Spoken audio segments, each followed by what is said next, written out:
Dude,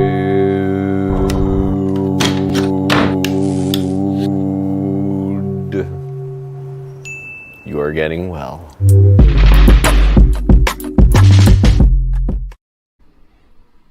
Dude, Epic. welcome.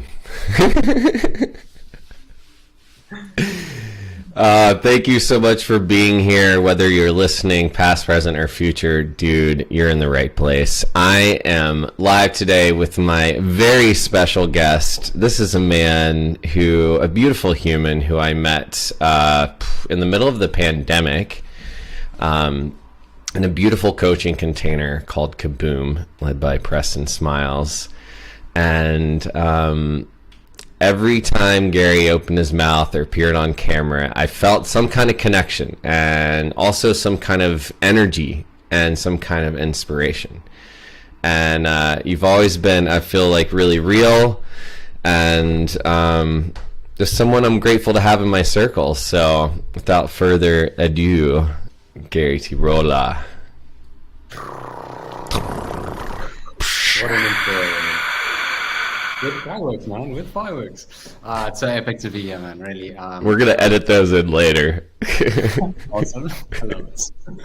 I literally feel like that dude behind you in that photo frame when I'm just like, wow. Yeah. Yeah, I found that's Freddie Adu. He was 16 years old in that photo. He's supposed to be the next Pele. That's what everyone said. And he's an incredible player, but he didn't become like world famous yet, probably because he was American. You know, you know how soccer is over here. That's amazing. Yeah. But thank you so much for having me on here, man. It's been such a journey. Also, we've been like watching you grow and just seeing everything that you do is inspiring, and just your the energy, the clean energy that you bring to life through your dancing videos and your tears and your emotions that you so willingly share with everyone it inspires me, so I can imagine what it does for everyone else. Thank you so much for saying that, Gary. Received, brother.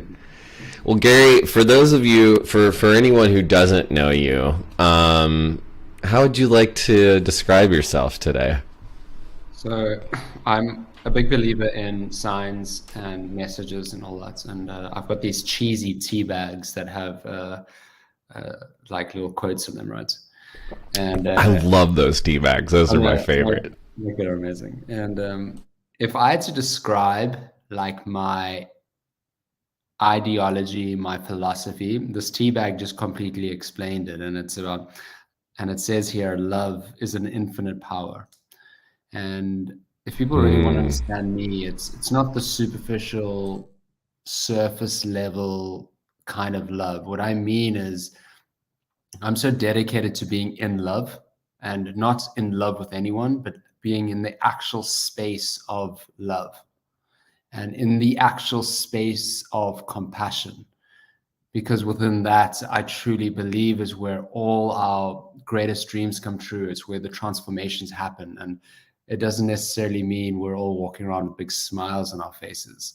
It means that we're experiencing reality at its realest moments. And I'm in this work only because I've been working on myself.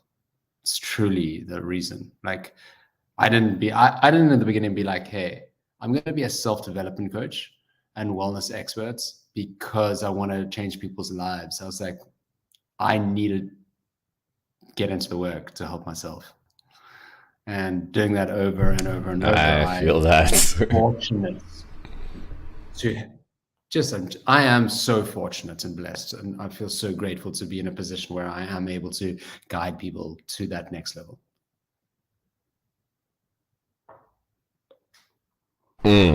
Received. Love it.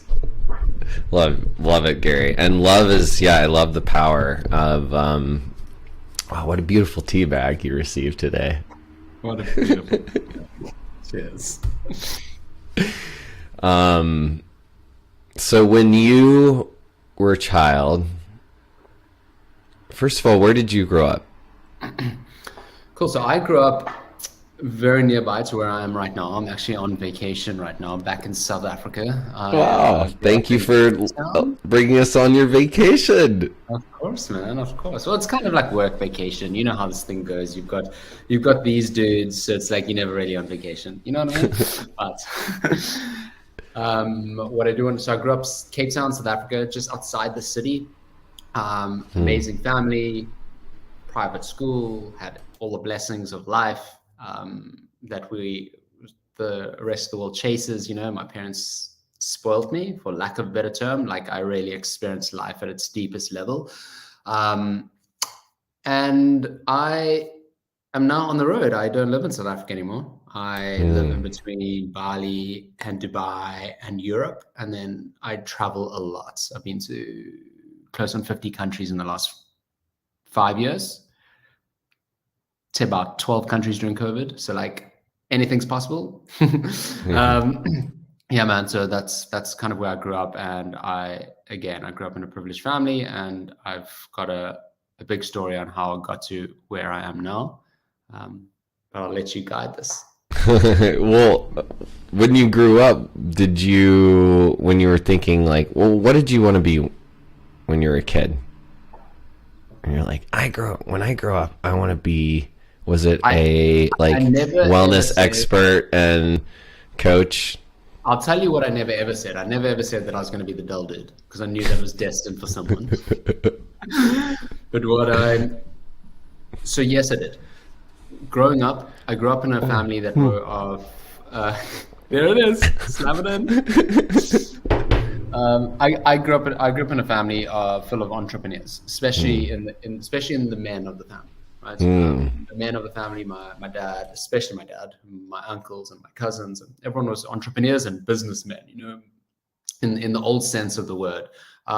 So the whole time growing up, I didn't know, unknowingly to me, I was being conditioned and primed to go the historical general route of becoming an entrepreneur, meaning in my world, what it meant was going through high school and studying things like math and high grade math and accounting and like all that kind of stuff, right? In order to get into business school, which I eventually did, and studied business. And I quickly was starting to understand in university that I was different, because my major was entrepreneurship and innovations.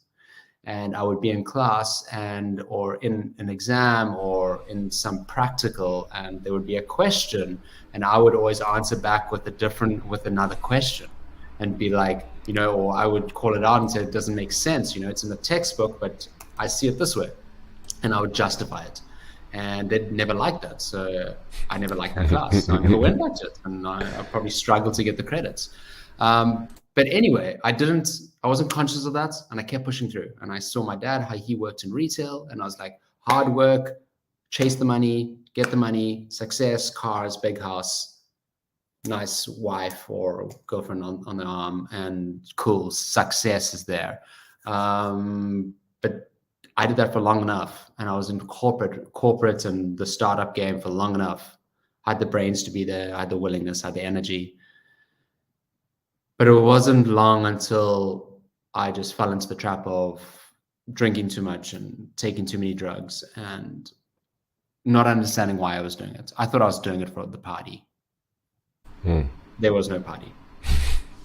Outwardly, there was a party. Inside, for the first year, maybe inside, I was having a big party. But after that first year, it was downhill. I was a closet, depressed, drunkard, druggy, just right off, you know, like suicidal thoughts, not understanding. This is the key thing. I never understood why I wanted to be a business person and I was hating it. So that's what I wanted to be growing up. And that's what I wanted to be until about 27. And so then what happened? I never had the stereotypical I wanted to be an astronaut or a doctor or anything. Yeah. I wanted to be an entrepreneur, you know, like it was in me. I love people. I feel that. I loved business when I was a little kid. I was like, yeah, my parents were like, you're like how this business is going when you're a little, even in the newspaper, like selling things and doing, you know. Yes, I can relate to that. And that was confusing to me as an artist. I'm like, well, I want to go to acting school, but how the hell do we, like, we're not learning the business side of that. So we can be great, but if we don't understand the business of how we operate, then we're not, I mean, it's still business, right?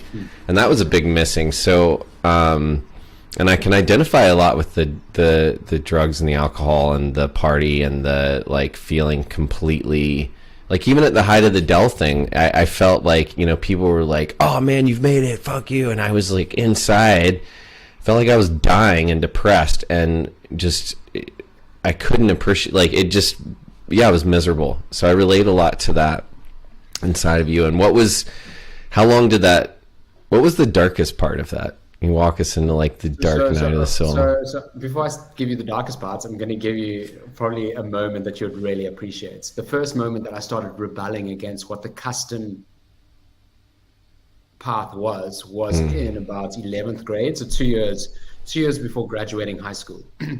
I decided to completely give up accounting and swap it for drama.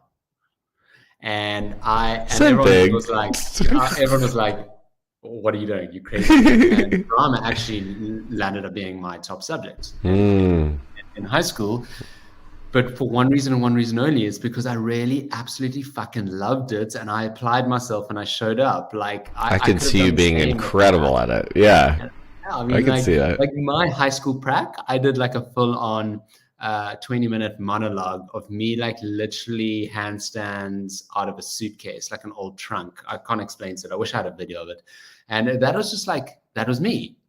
But then I still fell back into the trap of getting back into corporates and studying business and all that, and being a boring, in my mind, in my world, being boring as fuck. So I'm very particular in that language I use, because that's what I experienced. The misery you talk about for me was, fuck, life is boring. Is this all I'm here to experience? Is this what success is? And my thought kept being, well, just go deeper, just study more, just push, just start businesses that you actually don't like the industry in, like, go get jobs in an industry you don't really give a shit about, like, get into fintech, get into mobile tech, get into the liquor business. That's a good one. You love drinking, get into the liquor business. And that's kind of what I did, and I drank from about the age of 13. 13 is when I had my first drink, and that's when I started binge drinking throughout high school. I was a semi-professional athlete. I was like a massive rugby player. That was going to be my life until it wasn't anymore. And I always thought, and I gymmed a lot and all that, but I was binge drinking and eating junk food, because that was normal. And then about 21, Soccer World Cup in South Africa. That was when drinking was not working anymore. And believe it or not, it's crazy that we're doing the podcast here right now, because it was on this very table that I sit at, that I had a friend over and I was having a beer and he whipped out a bag of Coke. And I was like, damn, man, it's maybe time to try, because booze just does not work anymore. As soon as you said table in this room, I was like, yep, here comes the Coke story.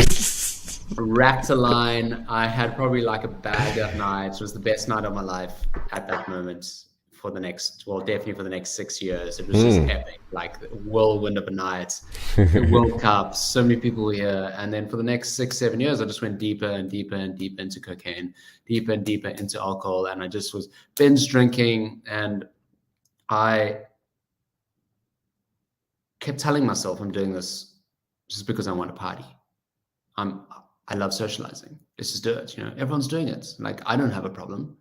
But when I realized I had the problem was when I started obsessing about it in my mind. I would plan holidays on how to get Coke with me to a remote holiday I'm going with my family, or how am I going to get enough booze? Like, is there going to be booze at like the Wednesday dinner? Like, I'm going to make sure that I'm pouring everyone's wine. So when I'm pouring everyone's wine and going up every time, I'm downing 2 or 3 glasses, like, in the kitchen So when I come back, I'm coming back with one. And at the end of the night, they're like, how are you so pissed? You've only had 2 glasses of wine. Meanwhile, it's been more like 12, you know? And it's just like, and carried on like that for a long, long, long time.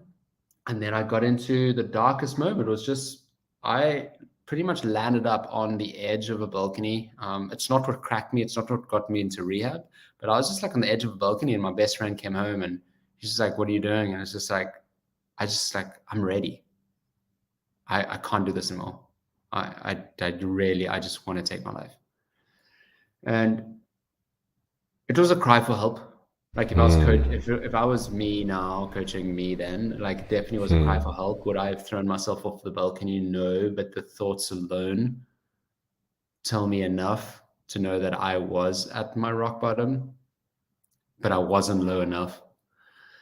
And yeah, it was just maybe another 3 more weeks of that, coming up and down and up and down and up and down. Eventually I was so high the one morning, and I got into the car and I was like, if I don't drive, it was about 40 miles. If I don't drive 40 miles to my parents right now and bust myself, then I may not ever bust myself again. And I either die driving high now, high and drunk, or I'm going to die some other way. And yes, it sounds irresponsible to people that are listening to this, because of course there were people on the road that didn't choose to drink or do drugs. But I was at that stage. Like that was not in my vortex. I wasn't thinking about other people. It was all me, me, me, me. And it was my only way. It was my only kind of idea of pulling a parachute. And thank God I got home safely. I didn't have an accident and nothing. I probably was driving like Wolf of Wall Street, like when he thought he was driving like his car perfectly home. But I got there and I busted myself. You know, and I was honest for the first time in 7 years, because no one knew, not my family, not my long-term girlfriend at the time, because I had 2 lives. I had, during the day, I was this hustler, entrepreneur. I was GM of a very big tech company as well. Like I was outwardly so successful. Yeah, it's at 9 p.m. at night. I was telling everyone I was going to sleep, and from 9 p.m. to 4 a.m. I was prowling the dance floors, prowling women, cheating, you know, like getting so deep into like a world that I don't even understand anymore. I think it was just, everything was a blur. Next morning, waking up and everything's just blacked out. Like, what did you do last night? I have fucking no idea. And I think that scared me the most. Not actually, it wasn't the cheating, it wasn't in the drugs, it wasn't doing everything. It was the next morning not remembering what I had done, where I had been, what I had said. Like, it was scary. But it's been 8 years, and I'm fucking like literally in a space where I'm so grateful that I experienced all of that. Because if it wasn't for that, I don't believe I would have been as quick as I have been in experiencing how beautiful life is. In just the simpleness of sitting and watching a mountain, or watching clouds pass by, or watching flowers, or even watching an ant. Like I've seen the darkest moments. I now don't require fireworks to light me up.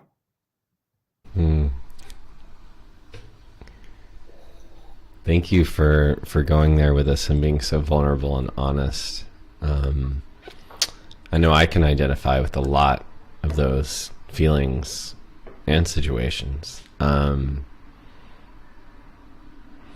long did that go on? What, I mean, you don't appear to be high on cocaine and alcohol right now. No. When did it stop? You never know.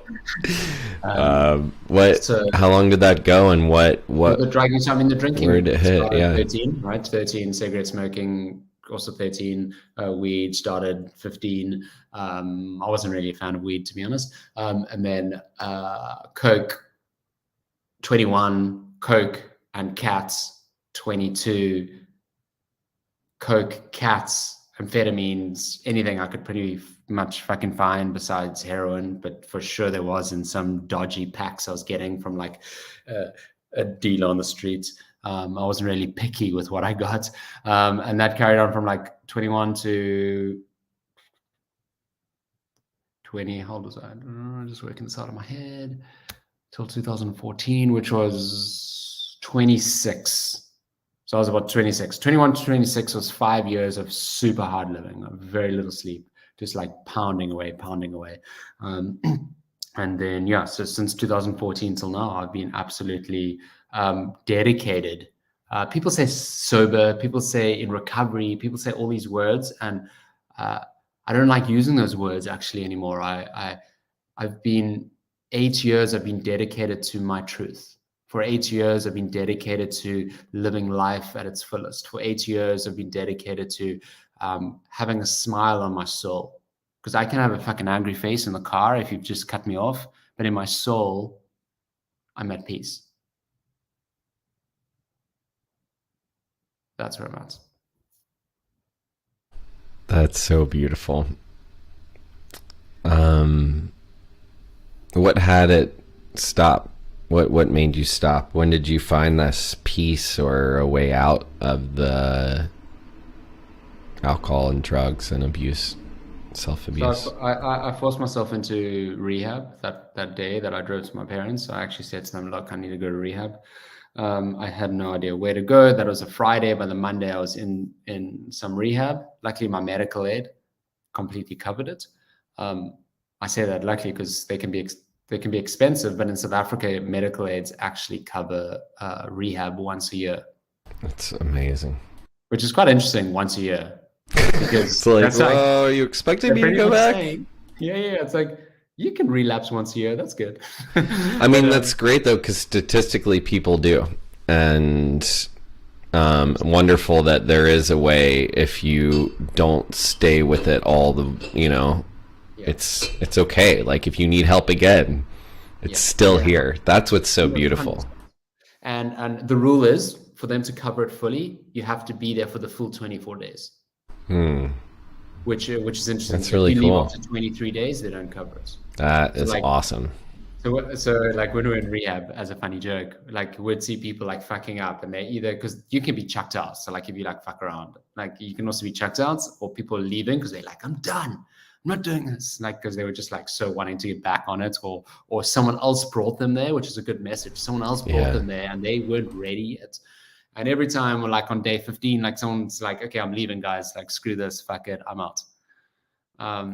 I'd be like, bro, can you afford to leave right now? Like, I know you want to hit, but wait 10 days and then maybe you can afford it. You know what I mean? And it's like, but like you always got to look at life very lightly.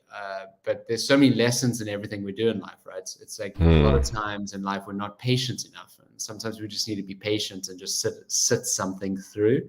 But you know what? At the end of the day, I'm grateful. I went to rehab. I stepped out of rehab for the first year. I kind of put cotton wool around me. I went to 12-step meetings as like every single day. It was very tough. I was sensitive, not because I wasn't doing drugs. It's because I was sensitive to everything happening around me, because for the first time ever, I wasn't drowning away emotions with something else. Now, if someone listening to this is not doing drugs and not drinking, cool.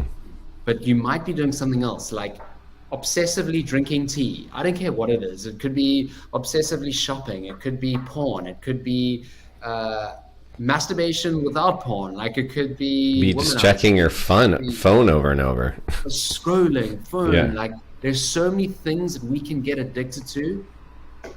It's not the addiction that's the issue. It's the why behind the addiction. And it's something that I really go head to head with the 12-step program. I respect it. It gave me so much. But there is a missing link in the 12-step program and rehab for someone like me. I'm not telling someone not to get into the 12-step program, by no means. I'm not telling someone not to go to rehab, by no means, because it gives you so much. I couldn't have been where I'm at right now without it. But I would like to see rehabs and the 12-step program bringing almost a 13-step in and actually dealing with what is the trauma and what is the why behind you hiding behind drugs, alcohol, sex, Mm. clothes, overeating, undereating, whatever, fill the blank in, whatever you're addicted to. Yeah, Could even, not just that because you have an allergy that has you continue doing these things once you start, you can't stop, or a disease, but also like, is there actually a trauma underneath that, right?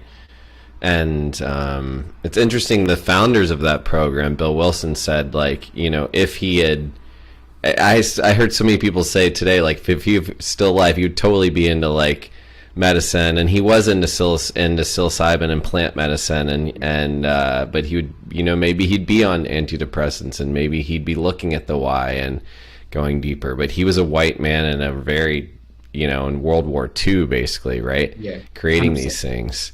And 100%. and I love what you're talking about, because we're not always dealing with that. Like, we have to deal with our minds. We have to deal with what's underneath, no matter if you're an quote unquote addict or not, or alcoholic or not, or in a program or not. Like, if you're not dealing with it, it's going to come up somewhere in your life, right?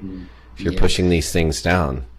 I'm a very big believer in something that I bring into my coaching all the time. Is how are we using language within our minds, our thoughts, and how are we using language out of our mouth to other people? Because at the end of the day, language is programming us to become our personality, right? And our personality creates our reality around us. And for so long within recovery, within the 12-step program, within going to meetings every day, within reading the literature, within doing the work, I was still going out and claiming my title of being in recovery, being an addict, having a disease, and really pulling myself down to the levels of labeling myself like as if I've got an inherent issue within me. But I'll tell you one thing. I know for a fact, if you cut me in half, that manufacturing label is not going to say Gary manufactured in South Africa as an addict. Like, no ways in hell. Like, I developed a tendency to run away to something so that I could hide from something. But here's the thing, I'm no longer hiding from that. I'm open, I'm willing, I'm ready, I share, I speak my truth. So speaking over and over and over into the world that I'm an addict and I'm in recovery because I'm an addict is just bringing more of that into me. So that's why I'm very particular in what I say. I'm like, yes, I had a challenge and an issue with drugs and alcohol. I've also had an issue and a challenge with scrolling some days. I've also had an issue and a challenge with being angry on the road. But that's not me. I am a being of light. I'm a being of love. I'm a being of transformation. I am someone that really believes in the depths of our souls. And within our souls, you're not going to find addiction. Within our souls, you're not going to find any kind of labels like that.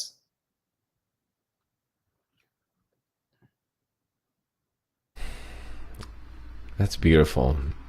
I love that perspective.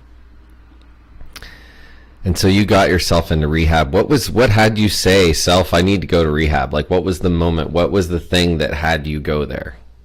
That had you say no more? I like to call it the hand of God, because it was in that moment I was sitting in my car, literally like looking out the window, like knowing I can't drive, and being like, well, something just came down to me. And I'm not going to say it's a voice. I'm not going to say any words or articulated, but it was just this energy that moved through me to say, like, look, you've experienced these lows many times, and you're not going to have many more chances.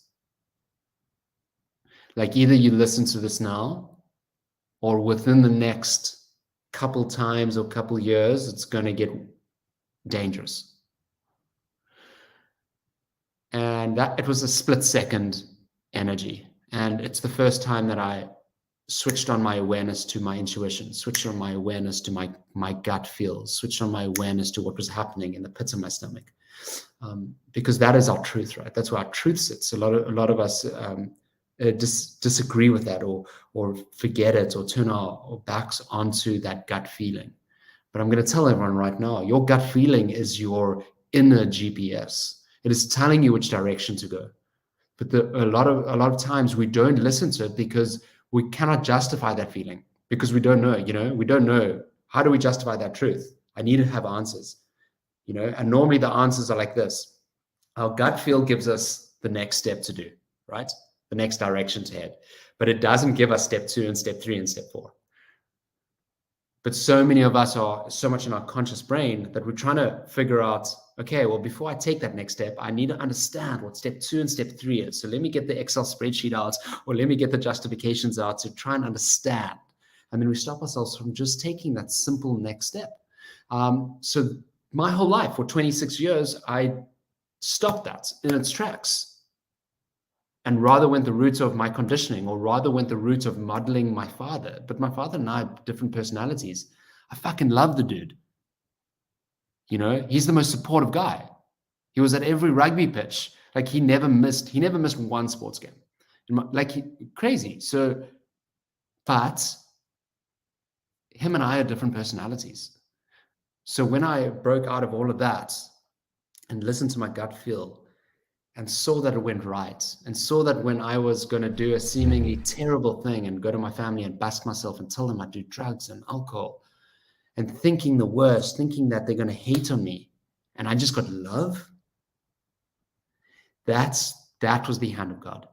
When I did something that was so scary and I thought I was going to lose my whole world, and all I received was love, that's when I started believing in a power greater than myself.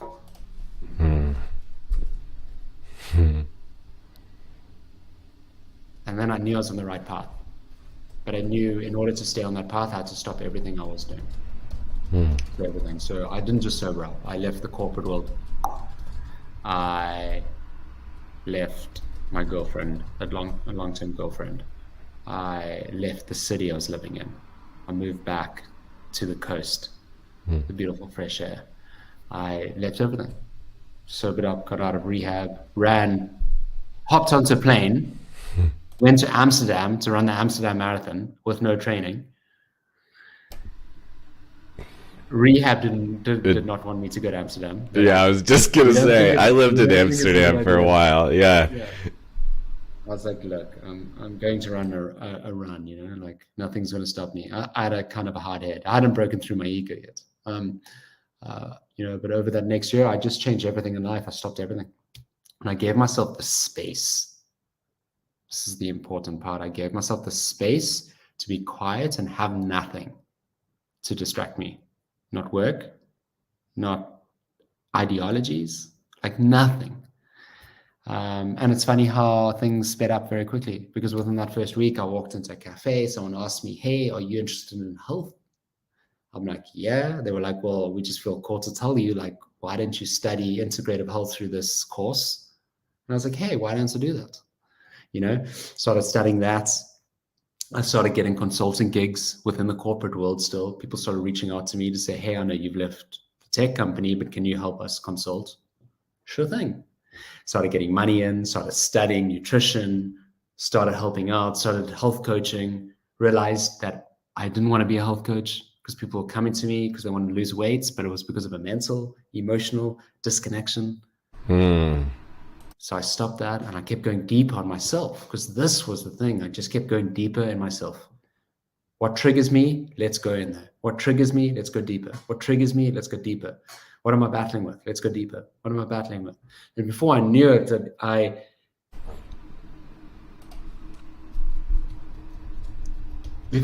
was standing with friends, and I was doing a video on Instagram, or I was talking to the table next to me at a restaurant, just about things I was passionate about, which all sum up to transformation and love and being in the space of transformation. And people were like really in awe. People were really listening for the first time. And then I started getting invited to speak on these subjects. And I was like, speak on these subjects? I'm just chatting.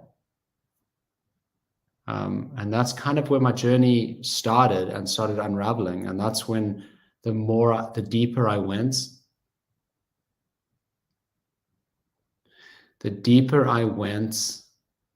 the happier I became. Because I was figuring out who I was.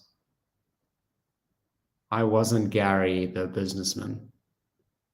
I was this being that loved adventuring, that loved sharing experiences with other people,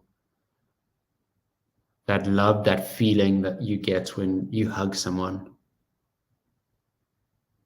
that loved crying and laughing the same amount. That's who I was.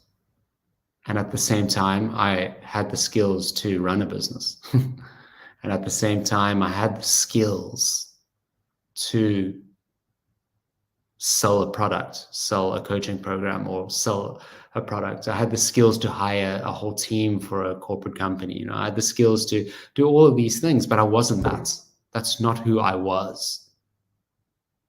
And it's the difference between it's the difference between claiming I am something that you're doing, your job title, your relationship title, etc., versus just claiming who you are. It's much easier. Much easier. Thank you for that wisdom and that story. One thing I really got out of that is that when you found the space and actually put down all the stimulus, that the universe actually started coming towards you. And looking at your triggers and going deeper and finding more joy as you do that.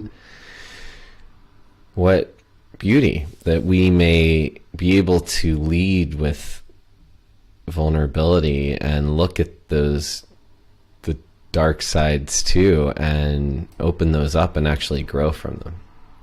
And I hope if there's people out there listening that you feel some permission to do that, that you know that it's safe to, and that it could actually be the very thing that scares you, could be the very thing that gives you the greatest gift of joy and freedom today. And that's what I got out of your share just then.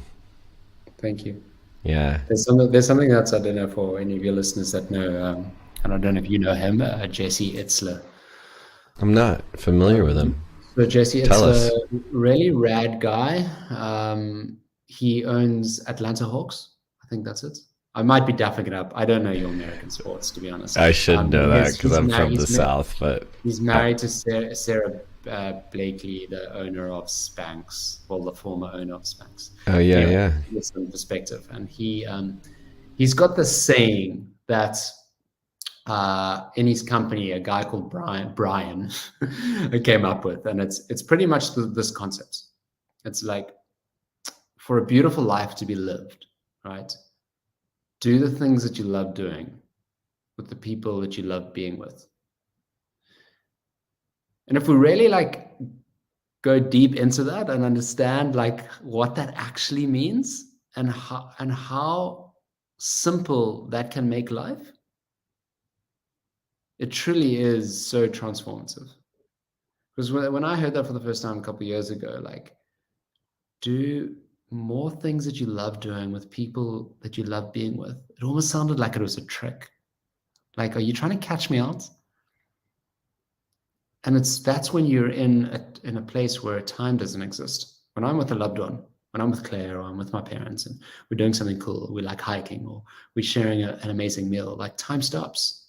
I'm not checking the time. I'm not worrying about, am I getting money in? I'm paying these bills, and that all disappears. Right? We only want a big house, most of us, because we want a big table so we can share moments like this with the people we love, or we want to run around in our garden. Wow, how simple is life? It's beautiful. I love that. Yeah, we were just, I think of you on my morning walks often because you share so wonderfully your walks with your partner, and I take walks with my partner in the woods many days, and sometimes I'm walking and literally just you and yours will pop in my head, see you frolicking along, and it just makes me so happy And I lived in Manhattan for 22 years, like inside of the beast, like needing to be a part of everything at all times. And it wasn't until I left and found this space, like in a village of 800 people, where like joy emerged. It was quiet enough, and we were trying to make plans this weekend, and we were like, oh, we'll just like light some wood on fire, invite some friends over to stare at it and be with us, like have a little fire, and safely with water beside us. And it's taken me a while to find that, and that is like some of the greatest times. So thank you for reminding us like how beautiful and simple the joy of life can be. Yeah, and I love that because people have heard my story, but to soften my story, so people don't feel kind of distance if they don't do drugs and alcohol, they can hear the It's same okay. message in your share by being in a place like Manhattan for 22 years, where things got rough, right? So Manhattan for 22 years in the beast, things were rough, and now you're in a place where there's 800 people, and now you've got the contrast of like, okay, I know what I don't want. Now this is it. Like I can feel it. And it is within the contrast of all things in life that we get to enjoy it. So can we compassionately, two things, can we compassionately forgive ourselves for being hard on ourselves? And at the same Mm. time, can we be just grateful for the things that look terrible or look boring or look bad? And can we be grateful for those? Because without those moments, without boredom, you won't know what fun is. Without sadness, you won't know what happiness is. Without crashing your car, you won't know what driving nicely is. Like Yeah. without being broke, you won't know what it feels like to be wealthy. It's all these contrasts of life. So can we just get a better, and can we start a better or a new relationship with all the intricacies of life? Hmm.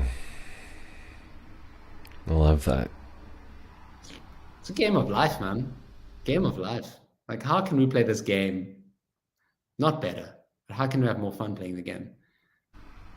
Yes. How can we have more fun playing the game? How can we? I wonder. Let's find out today. 100%. Yeah, let's just jam, man. Like I think about it all the time. I'm like, how can I have more fun? Like to the point where I'll be working on my computer. I'm not a fan of sitting. Like I'm sitting now, but like I give myself like, okay, cool, like 20 minutes. Like how can I change my seating posture, like so that it's more fun? Like it doesn't have to be some outrageous things. And I just want to challenge people to ask themselves that. It's like schedule it in, schedule fun in. Like if you're going to schedule meetings, if you're going to schedule um, admin, if you're going to schedule Work. emails, admin, work, if you've got time to schedule that in, you've got time to schedule in an hour of movement a day.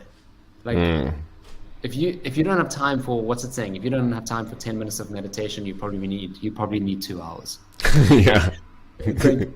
It's like this is the essence of life. People want to get a good job. People want to be very successful, so what they can earn money, so that they can buy the things they want to be, so that they can spend more time sitting on a beach on a private island.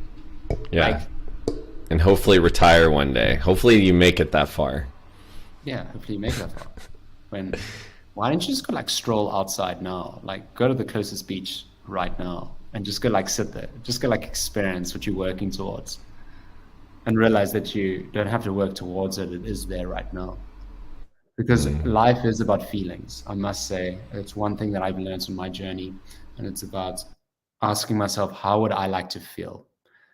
And when I know how I want to feel, so if that's fulfilled, happy, purpose-filled, then I ask myself, who do I need to be today?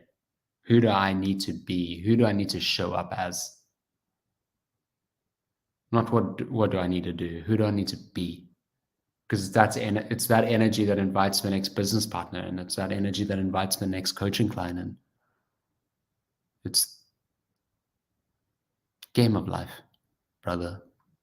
That's all it is. Love it. Love it. Gary, before we go, I want to ask you a few closing questions that I ask all my guests. And yeah, some fun, some insightful. The first one being, and this has been of so much value already, by the way, I just want to say thank you. And thank you to everyone listening. Please subscribe and share this with someone who you know could use it today, so that we can counteract all these algorithms of rage with medicine of love and possibility and leadership. I mean, there's so many great things here for leaders and humans and souls, and just want to say I'm already grateful. It's been really beautiful. So before we go, Gary, walk us through what your self-care or wellness, how do you tend to Gary's inner garden so that you can be of service in the world? What's your daily routine, or what does it look like? So I've got this concept that we're all empty vessels that are able to transmute energy through us. And our purpose on this planet is really to take energy, feed it through us, and feed others with that. And if you think of us as a vessel, the cleaner you are inside your body, emotionally, physically, and spiritually, the more that can get through you. You're like a conductor of electricity, a conductor of energy, a conductor of love. And I'm very fortunate to be able to be in a position where I really truly understand health and wellness. I understand like bio-individuality, meaning what works for one person health-wise may not necessarily work for someone else. But there are certain principles that I think everyone needs to incorporate, not just for physical health, not just for your six-pack, not just for like your happiness, for overall wellness. And that is, integrity is number one. Integrity, own your word. Like, what do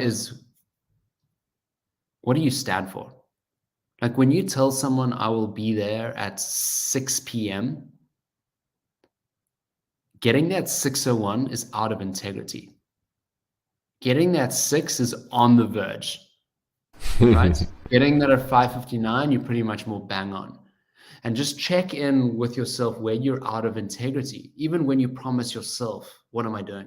Okay, I want to do this by tonight. I want to do this by tomorrow. Now, I do this exercise all the time because I always think I'm in integrity, but there's always things that I say to someone, hey, catch you next week for a lunch. And then next week goes like crazy and I forget to go there and I become this wishy-washy person. So self-care is definitely integrity, standing up for your word. Your word is your bond, no matter what. That's all we have as humans, is our truth, right? And then morning routines and evening routines, it's this hamburger effect that I truly believe in. And I'm going to run through very quickly my morning routine. The way you start your day is the way your day runs. The energy that you create in the start of your day is literally what you're going to transmute the whole day. So I wake up, I don't touch this device for the podcast listeners. I don't put a tech device on. I don't let anything outside influence me. I wake up, brush my teeth, I make the bed no matter what, because it's something I just stand for, because it sets the tone to my day. It's a small win, and I carry on winning throughout the day, carry on winning throughout life.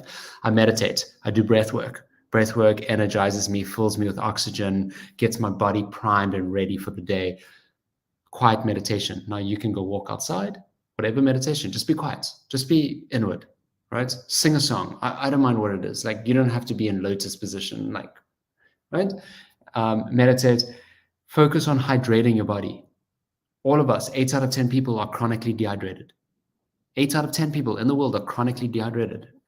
And you're sipping water. It's amazing. Like, we need to focus on really good hydration and aim for like 1 liter, 800 milliliters to 1 liter. I don't know what that is in American language. But We know a like, liter. A 2 liter is that big thing of Coca-Cola that you bring home with your pizza. So exactly. So do a half a half big that. Coca-Cola. Do Yeah, you half can of get a that. 1 liter bottle of water. We know what's up Okay. now.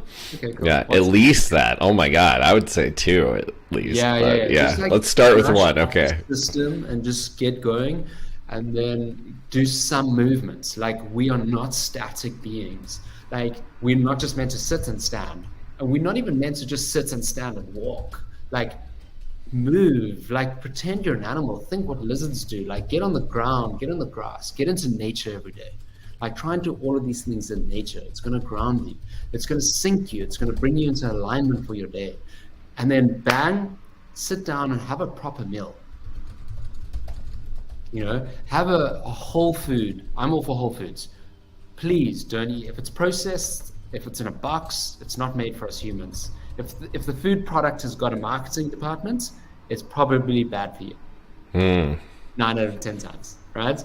So stay with whole foods. It's the cheapest thing in the store. Go to the back, the colorful fruits, the veggies, and try and get organic if possible, because the pesticides and the herbicides and the chemicals that are in the foods are slowly killing us. I may not be able to say this. I might be shut down and censored. No, I only eat organic food. I compost. Yeah, we talk about that a lot here.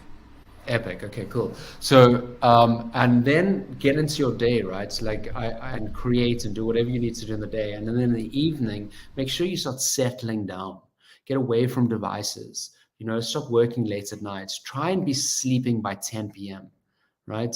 Try and be sleeping by 10 p.m. Try and eat 3 hours before you go to bed, because the number one health hack, I always say, is sleeping.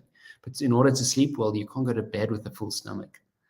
You need to get proper rest. The best time we can be sleeping is between 10 a.m. and 2 a.m., 10 p.m. and 2 a.m., right? And literally evening routines, quieting down, morning routines, coming up with the sun. That is the secret to life. And then in the middle, jam in community, jam in fun times, schedule friends, and then structure your life based on the life you want to live, right?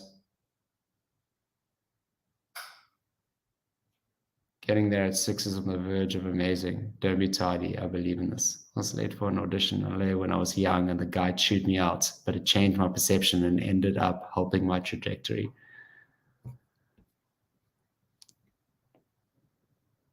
Oh, you muted. Thank you. I was like talking along with you. Yes, thank you. So yeah, that's me, man. I don't like to put pressure on myself, and I don't like to put pressure on anyone else, But like, there's that morning routines and evening routines. If I know if I've got that in sync, then my whole life just flows. I love that, and thank you for your comment. It's not able to see whoever the actor was from LA, but that's awesome. Glad this is landing. I remember like the saying in the Marines, like, if you're on time, you're late, Yeah. So that morning and evening routine is beautiful. It's really helpful, and really love that. Thank you so much, Gary. So if here are the last 3 questions. If your life were a movie, a Hollywood film, what would be the title of it? The new James Bond. Yes. Love it. No, that's great. That's an acceptable answer. I mean, that's my joking answer. Okay. But my honest answer,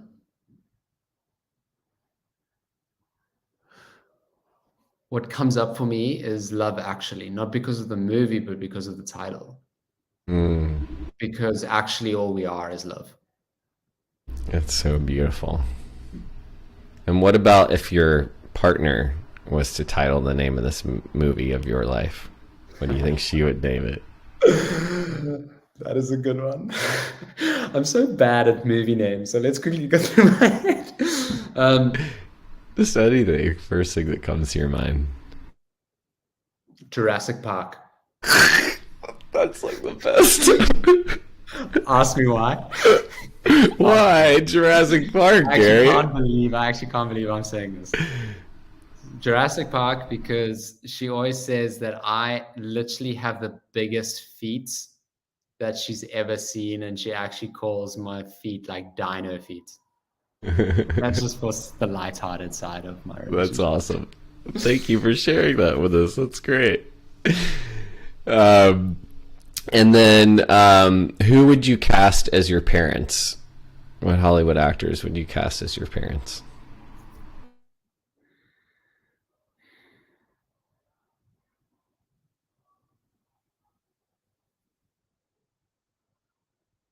Wow. This is a tough one.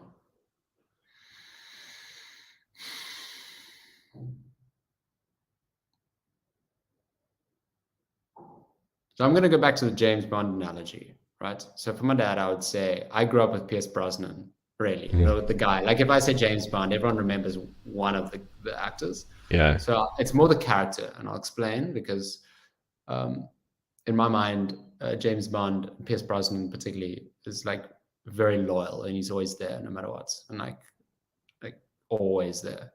And that's the type of dude my dad is. Like he's always there no matter what. And a lot of times he even sacrifices himself to be there. My mother, the kindest soul, kindest heart ever. I'm trying to think of a name. Give me a second, yeah. It's great. I'm like terrible at I do not have a great strong memory for names, so I never know. I'm like, it's the, you could also say the person from that movie where Blake, we also accept that. Okay, hold on, who's this? It's okay, it's great. I'm getting the name. Just give me a second. Okay. I can't think of the name, but I'm gonna expand my mom. My mom sacrifices everything for me. My mom is the person that's showed me how to be a true man. My mom is the person that showed me how to share love. My mom is the one that sacrifices for a family no matter what. My mom is the one that is there no matter what, but even when she's not there, you feel that she is there. For instance, about an hour ago, she called me just to chat. My mom is the person that is the glue in our family. You know, my mom supports my dad to support me. You know what I mean? While supporting me. My mom is the one that always tells me not to speak a bad word about anyone. So she's the actress on any screen that is acting as the doctor that's going into Africa to do some missionary work. She's the nurse that is there in palliative care. She's in hospice. Like that's who my mom is. Wow. I don't know if I've met an actress like that yet. Wow. Shout out to your mom. Hell yeah. Yeah, she's the bomb. And the last question, or question and a half I have is, if you could give the world one gift today, what would it be? Oh, it's juicy. Is everyone ready?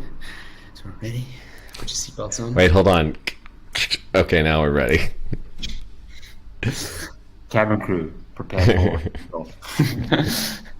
Okay, so I heard. I don't know who quoted this, but it was an ancient guru, someone that was experts in the ancient scriptures, and someone asked him, "What is the secret to life?"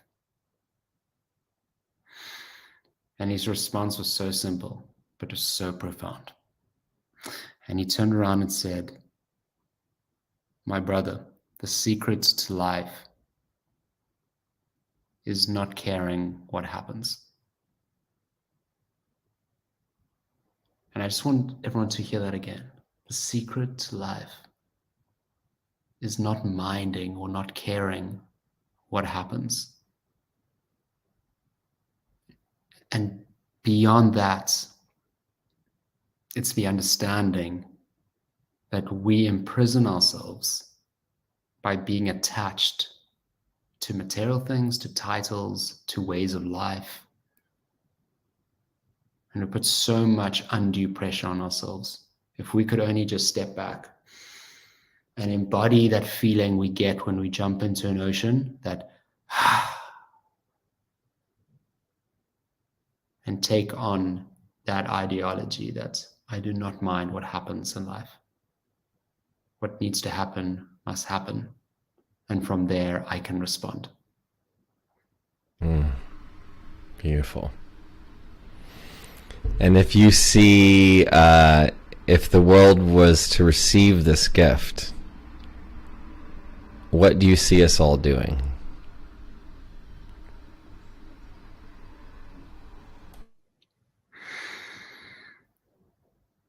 I see everyone coming together. I see everyone coming together and seeing each other for who we are. I see everyone seeing the commonalities between us all, the common threads between us all, instead of running with this mainstream narrative of seeing ourselves through the differences of other people. We look at other people, we see where they're different. We look at everyone around us. They're different because of this, they're different because of that, even if it comes from a loving place. But if we can look at everyone and be, even the people we don't like, even our enemies, even the politicians we don't agree with, even people that have different diets to us, even doesn't matter, people that have done wrong with us, even murderers. If we just look at everyone and ask, how are we similar? And this may trigger people. How are you similar?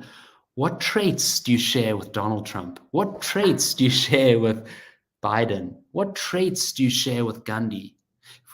That's, I think, what will happen. No, that's what I know will happen. We will all come together as a collective family for the first time ever.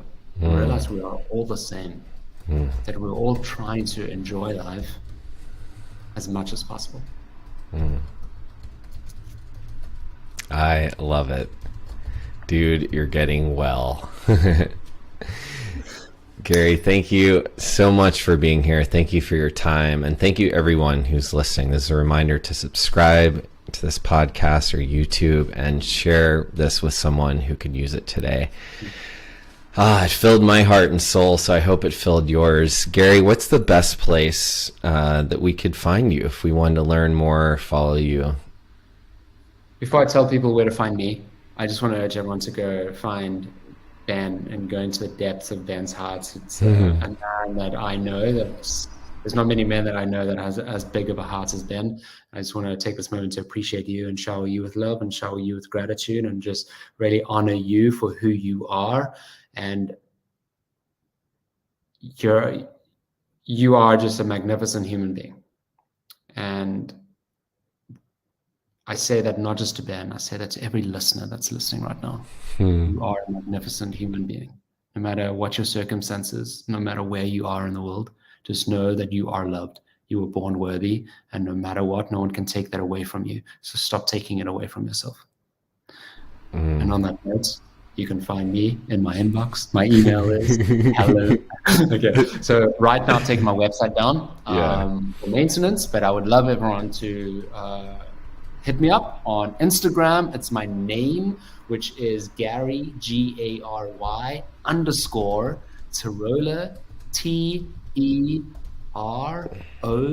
TEROLL for Lima, ER. Gary _Tiroler.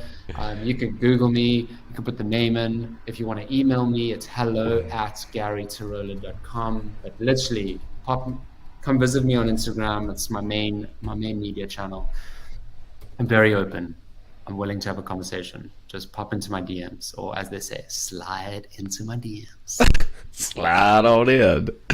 Well, thank you, Gary. It's been such a pleasure, and thank you everyone for listening. Can you give us a dude you're getting well to take us out, Gary? Yeah, let's go. Can I? This is your audition. This is your moment. Dude, you're getting well. Yes.